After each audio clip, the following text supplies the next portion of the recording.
नाजरीन आदाब, मैं हूं अफशन जबीन। आप देख रहे हैं महाराष्ट्र न्यूज। सबसे पहले हेडलाइंस।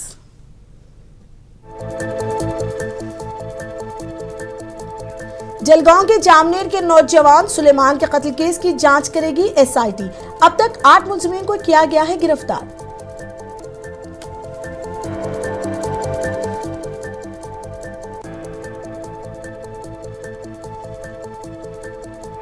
हुजूमी तशद्दुद के हाथों नौजवान के कत्ल की मुख्तलिफ गोशों से शदीद मसम्मत। कसूरवारों के खिलाफ सख्त कार्रवाई की मांग।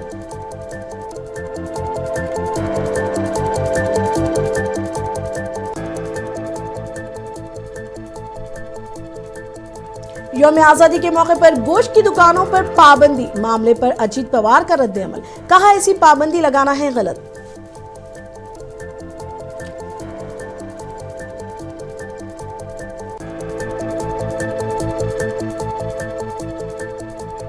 अपोजिशन पार्टियों ने गोश्त पर पाबंदी के फैसले पर रियासती हुकूमत पर की शदीद नुक्ताचीनी। यौम आजादी पर लोगों की आजादी छीनने का लगाया इल्जाम।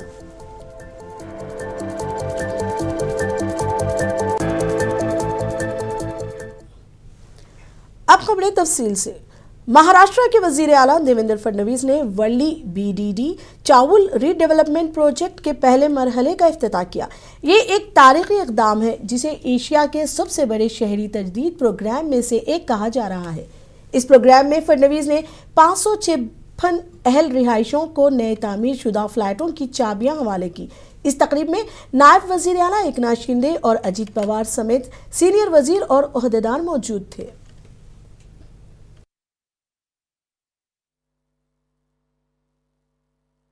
तर 500 चौरस फूट जागा ही त्या ठिकाणी आपण देऊ आणि त्यानंतर त्या संदर्भात जवळपास 3 वेगवेगळ्या कॅबिनेट बैठकांमध्ये वेगवेगळे निर्णय आपण घेतले। या सगळ्या केसेस त्याच्यानंतरही केसेस झाल्या। काही लोक म्हणाले आम्हाला जुना कधीतरी 94 साली एलओआय दिला होता आणि म्हणून आम्हाला आता आमचा तो अधिकार आहे। आणि जे काही आपलं मोदी साहेबांचं $5 ट्रिलियन इकॉनॉमीचं जे स्वप्न आहे पुढच्या काही काळामध्ये आता 11व्या नंबरवरून 5व्या क्रमांकावर अर्थव्यवस्था आणली, 4थ्यावर आणली, आता आपल्याला 3ऱ्यावर आणायची आहे। त्याच्यामध्ये महाराष्ट्राचं मोठं योगदान ठरणार आहे। आणि तेच काम हे आजच्या कार्यक्रमाच्या निमित्तानं झालं। बीडीडी चाळीचा एक तसं बघितलं तर खूप मोठा इतिहास आहे। या चाळीनं संयुक्त महाराष्ट्राची चळवळ पाहिली। महाराष्ट्रासाठी रस्त्यावर सांडलेलं रक्त, वासुदेव बळवंत फडके यांच्यासारखे क्रांतिकारक देखील याच चाळीमधले राहिले। बटाट्याची चाळ या पुस्तकातून जे पु ल देशपांडे यांनी चाळीच्या जीवनाचं सुंदर वर्णनच केलेलं आहे। अनेक क्रांतिकारी चळवळी तसंच मुंबईच्या सामाजिक, राजकीय आणि सांस्कृतिक। मरकजी वजीर नितिन गडकरी ने हिंदुस्तान को एक सुपर पावर और विश्व गुरु बनाने की हिमायत करते हुए कहा कि अगर हिंदुस्तान हर शोबे में मजबूत होता है तो दुनिया यकीनी तौर पर मुल्क की सुनेगी। रोड ट्रांसपोर्ट और हाईवेज के वजीर नागपुर में अखंड भारत संकल्प दिन के मौके पर मुनक्किदा एक प्रोग्राम से खिताब कर रहे थे। नितिन गडकरी ने कहा कि वजीर आजम नरेंद्र मोदी ने हिंदुस्तान को $5 ट्रिलियन की मैशियत बनाने का अज़्म किया है।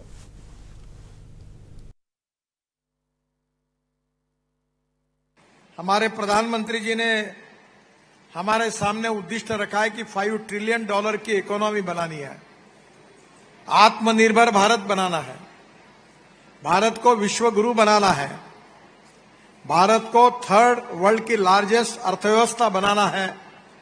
ये आप सबके प्रयासों से होगा।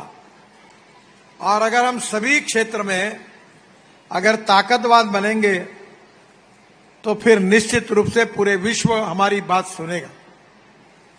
जिनके पास आर्थिक शक्ति है, जिनके पास डिफेंस की शक्ति है, जिनके पास ज्ञान विज्ञान तंत्र विज्ञान की शक्ति है, जिनकी उद्योग और खेती के क्षेत्र में प्रगति और विकास है, और जहां के नागरिक देशभक्त और संस्कारित है, वो देश ही विश्व गुरु बन सकता है।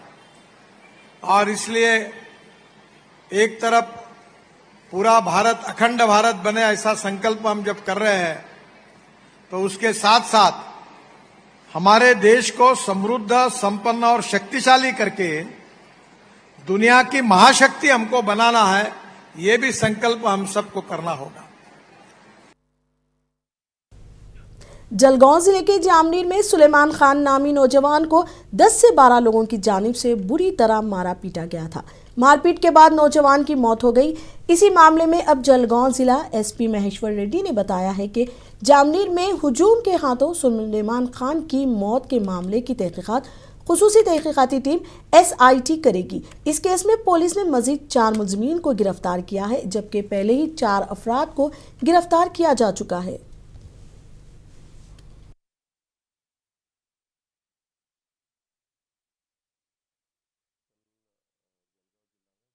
टाउन में एक कैफे में एक लड़का 20 साल का और एक लड़की 17 साल की साथ में बैठे थे। फिर वहाँ पे कुछ लड़के आया, फिर उस कुछ लड़के के साथ ये लड़का को वाद विवाद हुआ। वहाँ पर उसका दोनों जो लड़का लड़की का जो गांव है वहाँ पे लेके गए थे। फिर वहाँ पे वापस मारपीट हुई थी। उस मारपीट का दरमियान इस लड़का को सेंसिटिव पार्ट्स में उसका चोट लगी। फिर उसका जो लड़का का माँ बाप ने उसको हॉस्पिटल में लेके गए और उपचार दरमियान उसका मृत्यु हो गया। फिर उसके बाद हमने जामनेर पुलिस स्टेशन में गुना दाखिल किया। गुना दाखिल 103(1) और 103(2) ये दोनों BNS इस कलम का अंतर्गत हमने दाखिल किया है। मॉब लिंचिंग का कलम भी उसमें हमने दाखिल किया है और उसमें उसी दिन में हमने 4 आरोपियों को गिरफ्तार किया। फिर बाद में आज का दिन में हमने 3 आरोपी का अभी तक ने हम गिरफ्तार किया। एक और आरोपी हमें मिल गया रास्ते में और उसको आरोपी को कल कोर्ट में पेश किया। 5 दिन का उसका पुलिस कस्टडी भी लिया और कई लोग हमें मिला है SIT फॉर्म करने के लिए। उसको भी 1-2 दिन में हमने विचार करके उसका आदेश भी किया जाएगा। MIM के रियासती सदर इम्तियाज जलील ने जामनेर में एक नौजवान की हुजूम के जरिए हलाकत पर शदीद तशवीश का इजहार किया। इम्तियाज जलील ने कहा कि ऐसे वाक़यात में मुसलसिल इजाफा हो रहा है, लेकिन हुकूमत मुनासिब इक़दाम नहीं कर रही है। ये है कि वो पहले इस 20 साल के लड़के को एक कैफे में बैठा हुआ है, वहां पर उसको मारते हैं अधमरी हालत के अंदर। फिर उसके उठाकर उसके एक छोटे से गांव के अंदर लेके जाते हैं और फिर दोबारा उसे लाठियों से डंडों से उसे पीटा जाता है, मारा जाता है और ये सब उसके माँ बाप और बहनों के सामने ये किया जाता है। लड़का वहीं पर दम तोड़ देता है। अब हम सरकार, हुकूमत और पुलिस से ये सवाल करना चाह रहे हैं, क्या इन गुंडों के ऊपर आप काबू पा सकते हैं या आप अपने आप को भी बेबस महसूस कर रहे हैं इन गुंडे मवालियों का? हर कुछ महीनों के बाद हमको खबर आती है कि साहब ये यहाँ पर एक मॉब लिंचिंग का केस हो गया है, वहाँ पर इस लड़के को मार दिया गया है। तो आखिर ये कब तक चलने वाला है ये गुंडागर्दी का राज? महाराष्ट्र समाजवादी पार्टी के सदर अबू आसिम आजमी ने भी जामनेर में एक नौजवान की हलाकत की शदीद मजम्मत की। उन्होंने वजीर आला से पूछा कि क्या मुसलमानों को महाराष्ट्र में रहने का हक है या नहीं, या हुकूमत चाहती है कि तमाम मुसलमानों को जेल में डाल दिया जाए या मुल्क छोड़ने पर मजबूर किया जाए। अबू आजमी ने रियासती हुकूमत से इस तरह के वाक़यात से निपटने के लिए कानून बनाने की मांग की। मैं आदरणीय देवेंद्र फडणवीस साहब जो महाराष्ट्र के मुख्यमंत्री भी हैं और गृह मंत्री भी हैं, मैं उनके सामने एक अपील पेश करना चाहता हूं। सर, आप महाराष्ट्र के मुखिया हैं। 11 अगस्त यानी परसों की बात है, एक लड़का सुलेमान जामनेर में एक कैफे से कुछ लोग उसको उठा कर लेके गए और 25 किलोमीटर दूर उसको इतना मारा 25 किलोमीटर दूर उसका गांव था, उसके गांव के घर के सामने मारा। माँ बाप आए बचाने, उनको भी मारा, मार के फेंक दिया नंगी बदन उसको। माँ बाप लेकर जामनेर आए और हॉस्पिटल ले गए, उसको मुर्दा डेथ कर दे दिया। सर, हो सकता है जो र्यूमर है कि किसी नॉन मुस्लिम लड़की से बात करता था, तो अगर नॉन मुस्लिम लड़की से बात करता तो लड़की क्यों बात करती थी? क्या लड़की माइनर थी? अगर लड़की माइनर नहीं थी तो उस लड़की का भी कसूर है, दोनों का कसूर है। और ये कसूर तो माना नहीं जाता सर। देश में कानून है कि 18 साल की उम्र के बाद कोई भी अपने धर्म बदल सकता है, कोई भी अपना किसी धर्म में शादी कर सकता है। बड़े बड़े अमीर लोग, पैसे वाले लोग, रोजाना कोई हिंदू मुस्लिम से शादी कर रहा है, मुस्लिम हिंदू से शादी कर रहा है, कोई बोलता नहीं। लेकिन जहां गरीब ने कुछ किया और मुसलमान ने किसी हिंदू लड़की के साथ लव अफेयर किया या शादी किया, तो उसकी जिंदगी, उसकी मौत का सवाल पैदा हो जा रहा है। सर ये बहुत ही सीरियस मैटर है। इस तरह की चीजें मॉब लिंचिंग रोज हो रही हैं देश में। एकता संगठन के कोऑर्डिनेटर फारूक शेख की क़यादत में एक वफ्द ने मकतूल सुलेमान के घर पहुंचकर उनके अहले खाना से मुलाकात की। वफ्द ने गमज़दा अहले खाना को दिलासा दिया, सब्र व तहम्मुल की तलकीन की और हर मुमकिन ताउन की यकीन दहानी करवाई। एकता संगठन ने मुतालबा किया कि मुजरिमों के खिलाफ फौरी और सख्त कार्रवाई की जाए। फारूक शेख ने कहा कि महाराष्ट्र में इस किस्म के वाक़यात नाकाबिल कबूल हैं। अक़लियती बिरादरी की हिफाजत के लिए हुकूमत, इंतज़ामिया और तमाम सियासी जमातों को संजीदा किरदार अदा करना होगा। फौरी तौर पर ठोस इक़दामात उठाना वक्त की अहम ज़रूरत है। काल जामनेर येथील जी घटना झाली, कॅफेमध्ये बसल्यावर एका मुस्लिम अल्पसंख्याक समाजाच्या मुलाला बेदम मारहाण करून त्याचा मृत्युमुखी पडलेले आहे। त्या मृत्युमुखी पडताना जे समाजातील तो एक गरीब आणि होतकरू मजूर सारखा काम करणारा अल्पसंख्याक समाजातील एक कार्यकर्ता होता। अशा कार्यकर्त्याला बेदम मारहाण करून जामनेरमध्ये काही गुंड प्रवृत्तीच्या लोकांनी मारहाण केली, त्याचा मृत्यू झाला। पोलीस प्रशासनाच्या भेटून आम्ही आज पोलीस अधीक्षकांना निवेदन दिलं की त्यात काही प्रकार मोका सारखे गुन्हा दाखल करून त्यांना मोका लावण्यात यावा।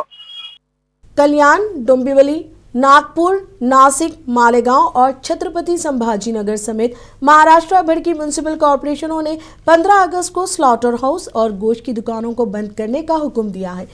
ये बंदिशें एक वसी पाबंदी का हिस्सा हैं जिसमें कुछ हिंदू और जैन त्यौहार शामिल है। महाराष्ट्र के नायब वजीर आला अजीत पवार ने यौम आज़ादी के मौके पर गोश्त की दुकानें बंद रखने पर अपना रद्द अमल जाहिर किया है।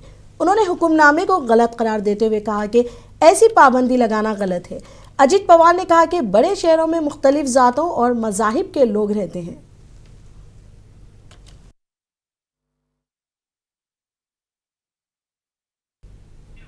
राज ठाकरे ने भी यौम आज़ादी पर गोश्त पर पाबंदी पर तबसरा करते हुए कहा कि आप गोश्त पर पाबंदी क्यों लगा रहे हैं। मैंने अपने लोगों से कहा है कि वो जो चाहे खाएं। उन्होंने पूछा कि यौम आज़ादी पर आप लोगों की आज़ादी क्यों छीन रहे हैं।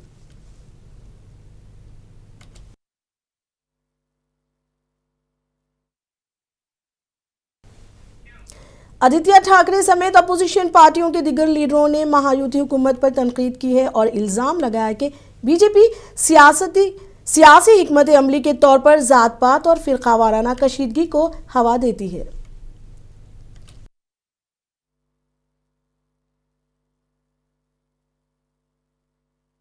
कल्याण डोंबिवली के जो महापालिका के आयुक्त हैं उनको सस्पेंड किया जाए, जो भी हो, मुझे पता नहीं वो कौन है, क्योंकि वेज नॉन वेज ये मुद्दा उनका नहीं है।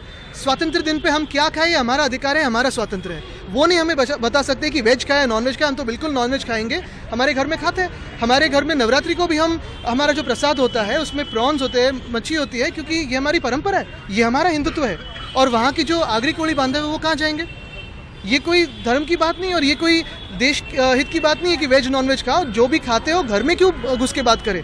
वो जो महापालिका के आयुक्त है उन्होंने देखना चाहिए कि उनकी जो काम में जो कमियां है, जो रास्ते पे गड्ढे हो या वो पलावा का ब्रिज हो, उसकी वजह से दुनिया भर में केडीएमसी की बदनामी हो। मुंबई के दादर इलाके में कबूतरों को दाना डालने के हक में और खिलाफ एहतजाज तूल पकड़ता जा रहा है। ऐसे में दोनों ग्रुप्स के दरमियान तसादुम में बदल जाने के खौफ के दरमियान एक जैन मुनि ने सूरत हाल को पुरसुकून करने के लिए एमएनएस सरबराह राज ठाकरे से मदाखलत की दरख्वास्त की है। उन्होंने राज ठाकरे से मिलने की ख्वाहिश भी जाहिर की। जैन मुनि ने वाज़ेह किया कि गुज़िश्ता हफ्ते जैन बिरादरी का एहतजाज समाज के किसी तबके के खिलाफ नहीं था, ताहम इस मसले को मुकामी मुकाबला बैरूनी के तौर पर पेश किया जा रहा है।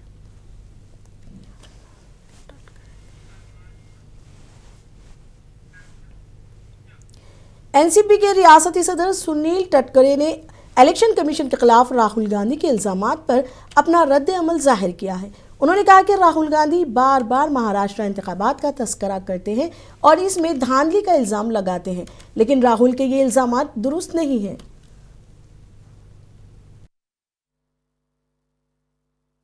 मैंने ऐसी बात किया कि बिहार के एसआर के बारे में जब बयान देते हैं विरोधी पक्ष नेता राहुल गांधी जी और कई विपक्ष नेता, तब महाराष्ट्र के विधानसभा के चुनाव में जो कुछ हो गया ऐसा उन्हें लगता है उसके बारे में वो बोलते हैं। इसके लिए मैंने यही आज पार्टी के एमएलए की मीटिंग में भी वही बोला, आज हमारे महिला संगठन की मीटिंग में वही मैंने बोला था कि हर विधानसभा चुनाव की जहाँ पे राष्ट्रवादी कांग्रेस पार्टी ने चुनाव लड़ा होगा, हर बूथ की हमारे पास जानकारी है। लोकसभा में वहाँ पे कितने मतदार थे, विधानसभा में कितने बड़े, कितने वोट वहाँ पे ज्यादा हो गए। देखिए, लोकसभा में कभी परसेंटेज कम होता है, विधानसभा में ज्यादा होता है। पंचायत का, जिला परिषद का, नगर पालिका का चुनाव में ज्यादा वोटिंग परसेंटेज बढ़ते हैं। तो इसके लिए जो कुछ आज बात विपक्ष नेता कह रहे हैं वो ठीक नहीं। बॉलीवुड अदाकारा शिल्पा शेट्टी, उनके शौहर राज कुंद्रा और एक और शख्स के खिलाफ ताजिर को 60 करोड़ का धोखा देने का मुकदमा दर्ज किया गया है। मुंबई पुलिस अफसर ने बताया कि ताजिर दीपक कोठारी ने इल्जाम लगाया है कि दोनों ने मिलकर 60 करोड़ रुपए से ज्यादा का धोखा दिया। कोठारी का कहना है कि उन्होंने ये रकम 2015 से 2023 के दरमियान कारोबार को बढ़ाने के नाम पर दी थी, लेकिन हकीकत में इसे जाती तौर पर खर्च किया गया है।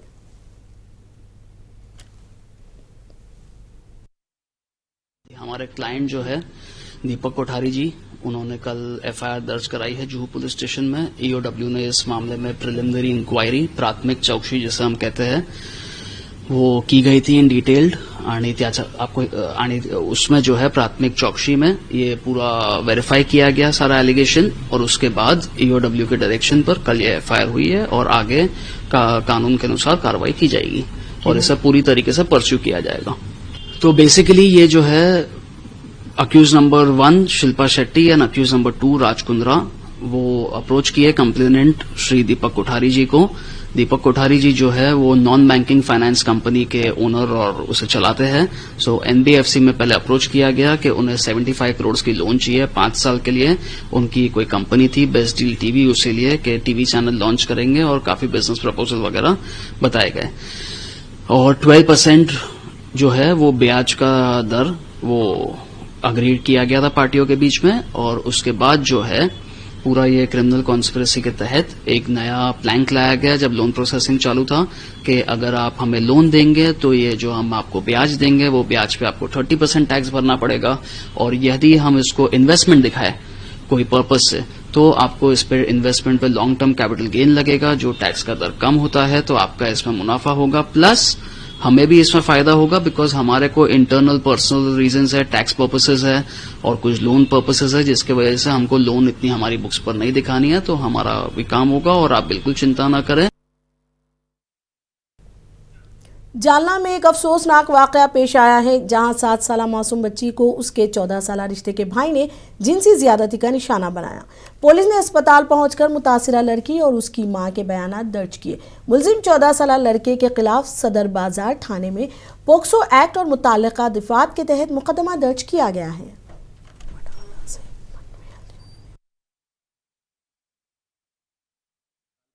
सदर बाजार येथील एक तक्रारदार महिला आली होती आणि तिने तक्रार दिलेली आहे की दिनांक 12/8/25च्या 2 ते 3 दिवसा अगोदर वेळ आणि दिनांक निश्चित माहीत नाही, त्यांच्या राहते घरात आणि घराच्या गच्चीवर त्यांची 7 वर्षीय मुलगी आहे, तिच्यावर त्यांच्याच नातेवाईकातील एक विधिसंघर्षित बालकाने वारंवार शारीरिक संबंध करून तिला जीवे मारण्याची धमकी दिली आणि लैंगिक अत्याचार केलेला आहे। त्याप्रमाणे आपण गुन्हा दाखल केलेला आहे आणि पुढील तपास API Gaikwad madam. Maharashtra news में अब तक के लिए इतना ही। मुझे दीजिए इजाजत। आदाब।